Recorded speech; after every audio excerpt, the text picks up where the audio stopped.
ओम शांति। बोलते पत्थर तथा कल्पना के मीनारे पुस्तक में स्वामी श्रीकांत आप्टे जी गणपति के बारे में आगे लिखते हैं। मेरे अस्तित्व से दुनिया बड़ी दुविधा में पड़ी है कि मैंने कवियों को जन्म दिया है या कवियों ने मुझे जन्म दिया है।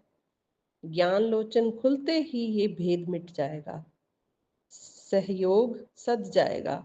लोग मेरी सूंड को समझ नहीं पाते। ये मेरी सूझबूझ का प्रतीक है। इसी सूंड के जरिए मैं लोगों के मस्तक दूर से ही सूंघ लेता हूँ। उनकी बुद्धि में कितनी कुविचारों की सुगंध है तथा कुविचारों की दुर्गंध है, इसका मुझे दूर से ही पता लग जाता है। मुझे दीर्घ नासिका मिली है। मेरी हर वस्तु विशाल है। मेरे हाथ, मेरा पेट, मेरी नाक, मेरे कान, सब कुछ विशाल है। मेरी काया भी विशाल है तथा मेरी कृति आकृति भी विशाल है। लोग मुझे वक्रतुंड क्यों कहते हैं? क्योंकि मैं पापी से सदा ही मुंह फेर लेता हूँ। मैं उनकी तरफ तुच्छता की भावना से दिखता हूँ। ईश्वर के साथ जो गद्दारी करता है उसके ऊपर मेरी दया की दृष्टि नहीं पड़ती। मुझ में अनेक गुण होने के कारण मेरे नाम भी अनेक हैं। गजानन, गणपति, वक्रतुंड, लंबोदर, एकदंत, मंगलमूर्ति, गिरिजानंदन, गौरीसुत, शिव कुमार, मोदक प्रिय, विघ्नहर, विनायक, मूषक वाहक, गजवदन, संकट मोचन, मेरे नाम बड़े ही अर्थपूर्ण हैं। मैं गणेश हूँ। मेरा पेट बहुत बड़ा है। मैं लंबोदर हूँ, मूर्ख तथा अज्ञानी। दिन रात अनेक प्रकार के अपराध करते रहते हैं और मैं उदारता से चलो आज नहीं तो कल सुधरेंगे ऐसा ही समझकर उन्हें क्षमा करता रहता हूँ। बड़न को क्षमा चाहिए। मेरा बड़ा पेट अपार क्षमावृत्ति का प्रतीक बन गया है। हाँ, मुझे लड्डू बड़े ही पसंद हैं और मैं पेट के हिसाब से खाता भी खूब हूँ। मेरा नाम इसलिए गुण के कारण मोदक प्रिय रखा है। लड्डू यानी तीन गुणों का संगम, तीन तत्वों का संगम है। आटे का गुण है उदर पूर्ति, शक्कर का गुण है मुख में मिठास और घी का गुण है स्नेह। दूसरे अर्थ में आटा यानी कर्म योग, शक्कर यानी ज्ञान योग, घृत यानी भक्ति योग। जीवन संगम की त्रिवेणी। मेरे एक दंत नाम के पीछे भी तत्व ज्ञान है। उसे समझना जरूरी है। जब मैं लोगों के अज्ञान को मिटाने के लिए उन्हें नेक सलाह देने लगा, सत्य की महिमा समझने लगा, तो असत्य के उपासक, राक्षसी वृत्ति के लोग मेरे साथ झगड़ने आए, क्योंकि असुर पलटकर सुर यानी देवता ही बनने लगे। असुरों की संख्या घटने लगी। राक्षस चिढ़ गए। राक्षस हजार थे, मैं अकेला। उन्होंने मेरा एक दांत तोड़ दिया। मैंने जब अपना विराट रूप धारण किया, मुख से प्रचंड गर्जना की, सूंड से अपार जलधारा निकाली, मेरे धर्म पिता शंकर का सिखाया तांडव शुरू किया, तो उस रुद्र रूप को देखकर सारे राक्षस भाग गए। मैं गणेश हूँ और हर व्यक्ति में एक अव्यक्त गणेश है।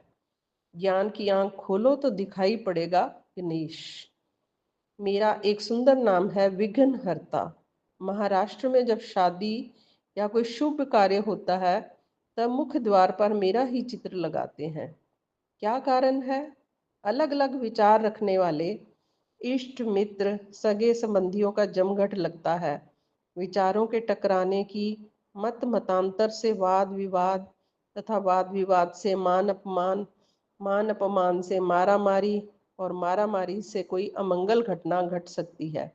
इसलिए सबकी बुद्धि पर अंकुश रखने के लिए एक अति कठिन काम मुझे सौंपा जाता है। मेरी काया, मेरी बुद्धि, मेरी हर प्रकार की विशालता तथा विचारशीलता तथा व्यवहार कुशलता के कारण उस समारोह की अध्यक्षता मुझे सौंपी जाती है। जब बालक जो बुद्धि में छोटे होते हैं, भले उम्र में बड़े क्यों ना हो, आपस में लड़े झगड़े ना। इसलिए मुझे अग्र पूजा का मान दिया जाता है, क्योंकि मैं गणेश हूँ। अब रही बहुत चर्चित चूहों की बात। चूहे मेरे शिष्य हैं। जब किसी घर में या स्थान में मेरे ज्ञान को प्रवेश करना होता है, तब मेरे ये सेवक ज्ञान के लिए मार्ग या प्रवेश द्वार बनाने का काम करते हैं। अज्ञान की मजबूत पेटी में घने अंधेरों में ज्ञान कैद में पड़ा होता है। माया ने मस्तक की कोठी का खासा बड़ा मूर्खता का ताला लगाया होता है। उसकी कुंजी माया के पास होती है। मेरे चूहे बड़े ही समझदार हैं। अज्ञान की कोठरी में से ज्ञान को मुक्त कराने के लिए चूहे संदूक को अपने तेज दांतों से कुतरना शुरू कर देते हैं। ज्ञान को अज्ञान की कैद से छुड़वा देते हैं, गुप्त मार्ग बना देते हैं। उसी रास्ते से अज्ञान को भगाकर बुद्धि में ज्ञान का प्रवेश करवा देते हैं। अज्ञान भागता है और ज्ञान बुद्धि पर राज्य करता है।